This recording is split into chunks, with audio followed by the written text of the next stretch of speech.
안녕하십니까. CU의 빛 서진우입니다. 제가 굉장히 오랜만에 방송을 다시 하죠. 지난 한 2달가량 CU의 빛 아카데미 2기 교육을 하면서 8주간 교육에 있어서 전부 자료들을 다 나눠주는데 그 자료들을 다시 전부 다 만들었습니다. 그런데 좀 시간이 좀 들었고, 그리고 연말까지 저 또한 23년도를 잘 마무리해야 되기 때문에 그 부분에 있어서 좀 시간이 많이 없었던 것 같아요. 녹음을 했었는데 잡음이 굉장히 많이 들어가서 편집하다가 다시 녹음해야겠다 라고 이제 생각을 했는데 시간이 이렇게 금방 흐르더라고요. 그래서 24년도에는 제가 최대한 방송을 많이 하는 걸로 여러분들께 보답을 하도록 하겠습니다. 그래서 24년도가 됐잖아요. 그래서 24년도에 어떤 내용을 좀 말씀드릴까 고민하다가 그래도 가장 첫 번째 2024년에 바뀌는 거, 그리고 그 중에서 우리 법인 대표님들 그리고 컨설턴트 분들에게 좀 해당이 되는 것들 간단하게 설명드리도록 하겠습니다. 제가 설명드릴 거 2가지입니다. 그래서 2부로 나눠서 방송을 할 거고요. 그 중에 첫 번째는 말도 많고 탈도 많았던 자녀 1억 증여에 대해서 이제 내용들이 나왔잖아요. 그래서 제가 방송을 했을 때도 이거는 불공평하다라고 했었고, 그래서 모든 자녀에게 1억 증여 공제 상향을 해주자라고 했었는데 우리의 바람대로 그렇게 되지는 않았어요. 그래서 자녀 1억 증여에 대해서 간단하게 설명하도록 하겠습니다. 이게 이제 법안이 보통은 7월 달 말에서 8월 초까지 이제 내년도 법안이 나오는 거예요. 2023년도 여름에 나왔던 게 혼인, 증여재산 공제에 대해서 이제 얘기가 있었고, 그러면 이제 자녀가 결혼을 하게 되면 혼인신고 2년 전, 그리고 혼인신고 후 2년까지 해서 1억까지 증여를 해도 공제를 해주겠다. 라는 내용이었고요. 이 부분은 이제 일반 증여와 따로 분리해서 하겠다고 했었어요. 그런데 지금 대한민국 현실상 이제 좀 OECD 국가 중에서도 출산율이 거의 꼴찌죠. 그렇기 때문에 수정안이 나왔는데 혼인을 하는 거에도 1억을 증여를 공제를 해주겠다라고 했었고, 한 가지 더 확정이 된 게 뭐냐면 출산 증여재산 공제라는 게 있어요. 그래서 아버지, 어머니가 자녀에게 이제 1억 원을 준다. 라고 했을 때 한도가 이제 1억 원까지이고, 그리고 자녀의 출생일부터 2년 이내라고 하는 거죠. 자녀의 출생일부터 2년 이내. 나의 자녀가 이제 아기를 낳았다. 라고 했을 때 2년 이내까지는 1억 원을 주더라도 증여 공제를 해주겠다라는 내용인데요. 입양의 경우 입양 신고일.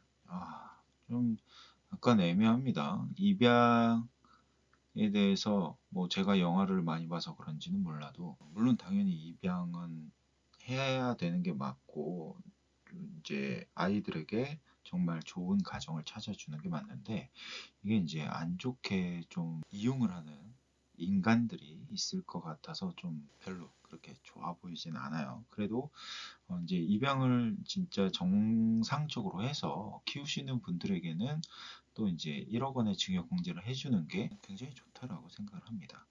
그런데 과연 이런 대책들이 나온다라고 했을 때 결혼을 할 때 그리고 출산을 할 때 이제 토탈 이게 이제 합산이에요.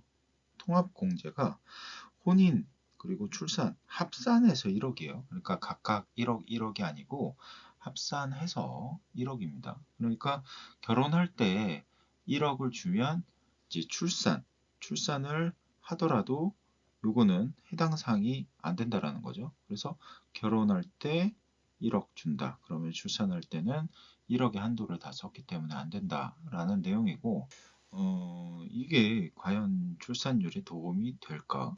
예, 저는 좀 약간 의문이 듭니다.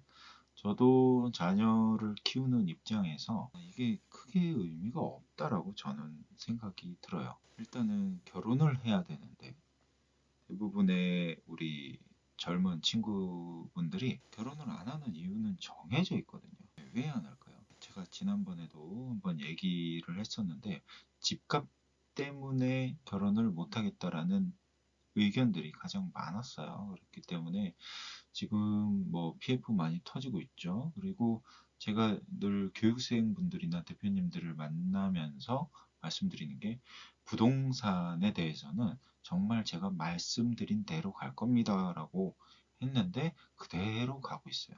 근데 이제 방송에서 제가 이거를 적나라하게 말씀을 못 드리는 게 이런 말씀을 드리면 온갖 댓글들이 다 달릴 겁니다.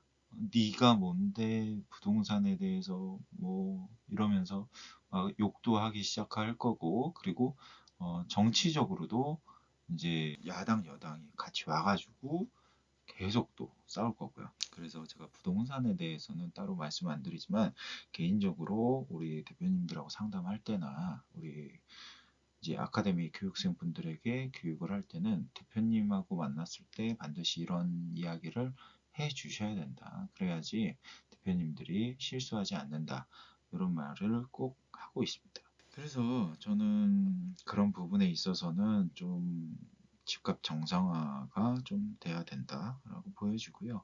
이게 또 사파가 또 나온 게 있어요. 이렇게 이제 혼인에 대해서 이제 공제를 해준다라는 내용이고 결혼, 네, 예쁜 신랑 신부죠. 그래서 혼인 앤드 그리고 출생 이게 이제 두 가지 혼인 또는 자녀의 출생 그러니까 2년 이내 네. 이렇게 해서 이렇게 시행이 2024년 1월 1일부터 시행이 됐습니다. 그래서 이 부분이 저는 제가 이제 조금 주장을 하고 이렇게 바뀌어야 된다라고 했던 게 모든 자녀라고 말씀을 드렸었거든요. 모든 자녀에게 1억 원에 대해서 공제를 해주자. 지금 이제 5천만 원이잖아요. 5천만 원인데 이걸 1억까지 해주자라고 얘기했던 거고요. 지금 이제 기사 내용들을 좀 보면 기사 내용은 이제 좀 그렇잖아요. 이제 좀 자극적인 내용을 써야 되기 때문에 이제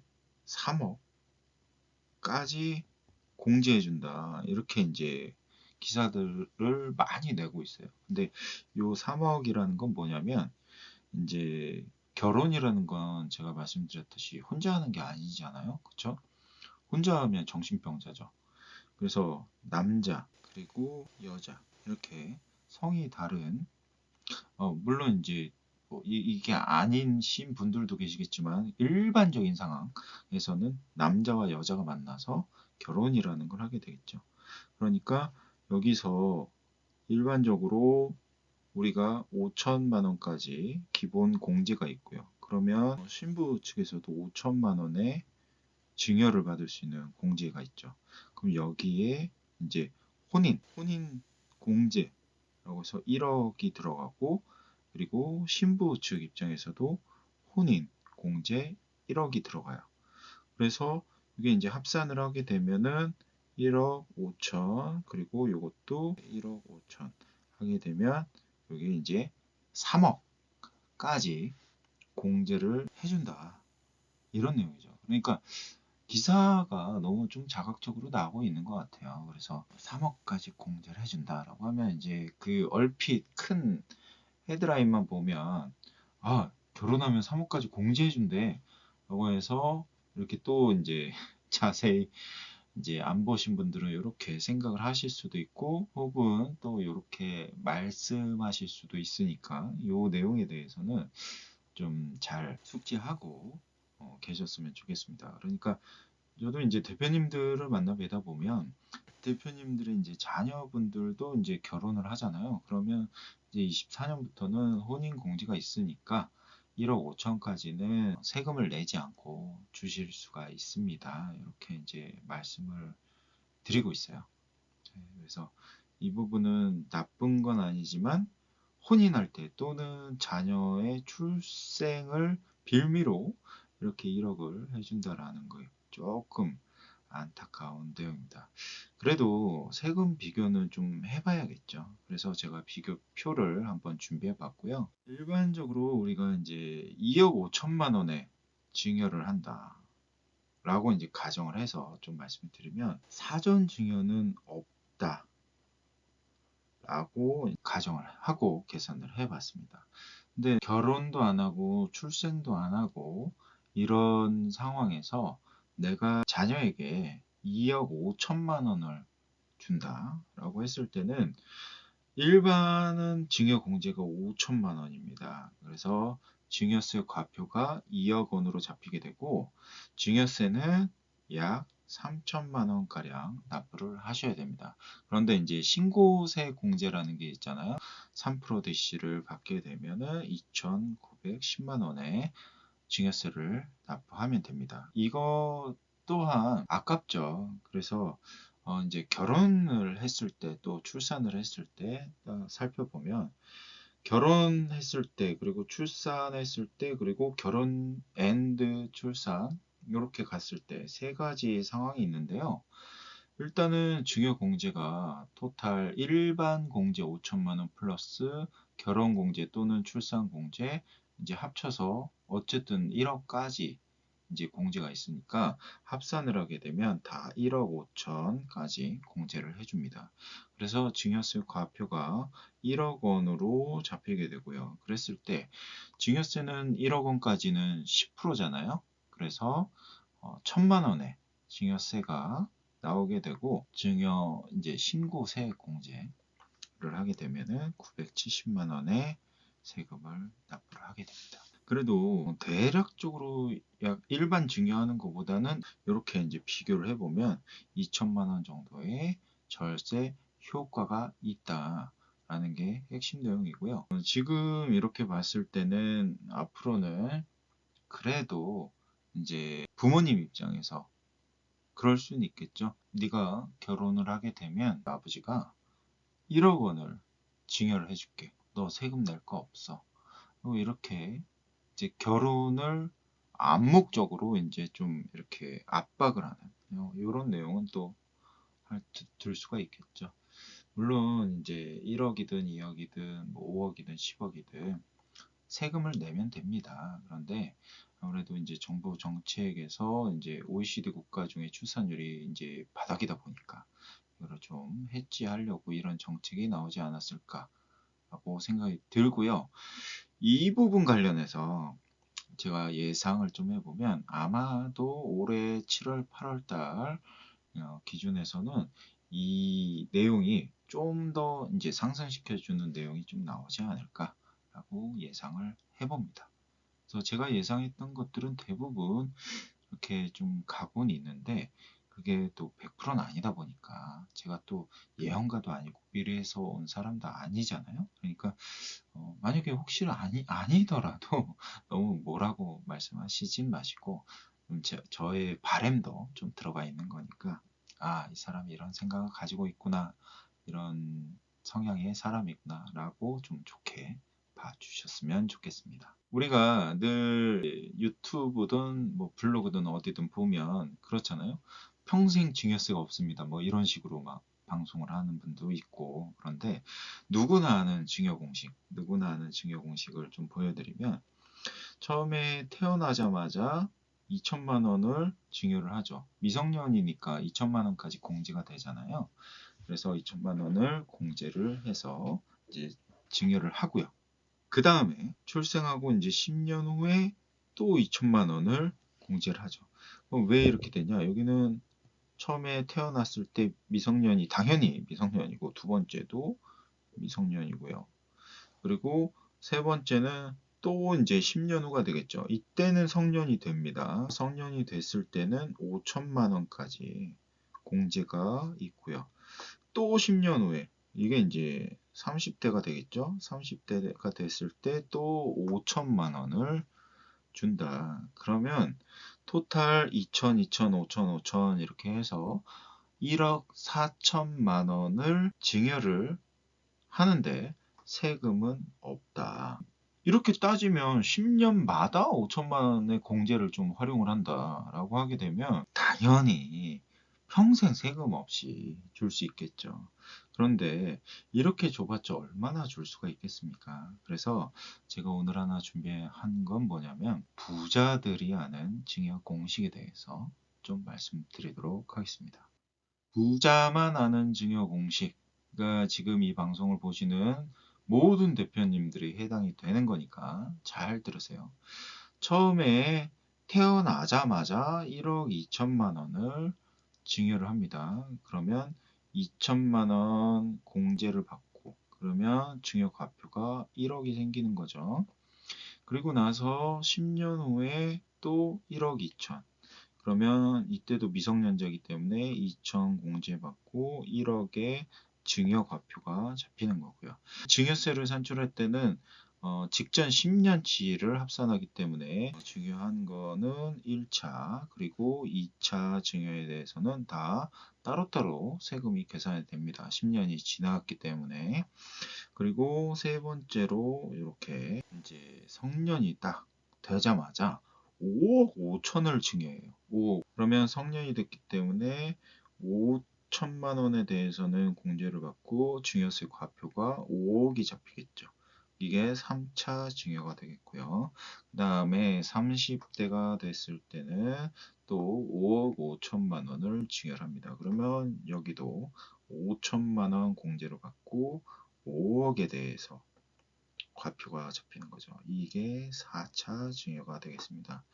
그랬을 때 이렇게 4번 앞에서 했던 거하고 똑같이 순서를 밟아갔어요. 대신 여기에는 이제 증여세 구간 10% 한도 구간을 2번을 활용을 했고요. 그리고 20% 한도 2번을 활용을 했습니다. 그랬을 때 왜 이렇게 했냐? 당연히 이 금액을 가지고 이제 증여세를 내기 위함이 있고요. 이렇게 했을 때 약 11억 그리고 2억 4천 이렇게 해서 13억 4천만 원을 증여를 하는데 여기서 증여세를 다 냈잖아요. 그러면 그 증여세가 1억 9,400만 원 정도가 되는데 그러면 여기서 이제 요거를 빼게 되면 13억 4천만 원에서 1억 9,400만 원을 빼게 되면 11억 4,600만 원 정도의 증여를 하는 효과가 생기는 겁니다. 그럼 물론 이 사이에 이 자금들을 가지고 무엇을 했느냐에 따라서 여기는 더 금액이 커질 수가 있겠죠. 그러니까 일반적으로 우리가 줄 수 있는 건 이제 누구나 다 공지를 활용하자라고 이제 말씀을 하시는데 저는 이제 컨설팅을 좀 오래 하다 보니까 세금은 당연히 내야 되는 거라고 생각을 하고요. 다만 합리적으로 어떻게 하면 좀 더 절세의 방법을 찾아서 낼 수 있는가 이런 부분을 좀 살펴봤으면 좋겠어요. 그런데 제가 지금 말씀드렸던 부자만 하는 증여 공식에 대해서는 한 번쯤 생각을 해 보시면 좋을 것 같습니다. 오늘 혼인 그리고 출산 증여 관련해서 박힌 법에 대해서 말씀드렸고요. 다음 방송에서는 가압승계 증여 특례 금액 한도에 대해서 말씀드리도록 하겠습니다. 오늘 영상이 도움이 되셨다면 좋아요와 알림, 구독, 댓글, 공유 부탁드리겠습니다. 다음 영상에서는 오늘보다 조금 더 도움되는 말씀으로 찾아뵙도록 하겠습니다. 시오의 빛의 서진우였습니다. 감사합니다.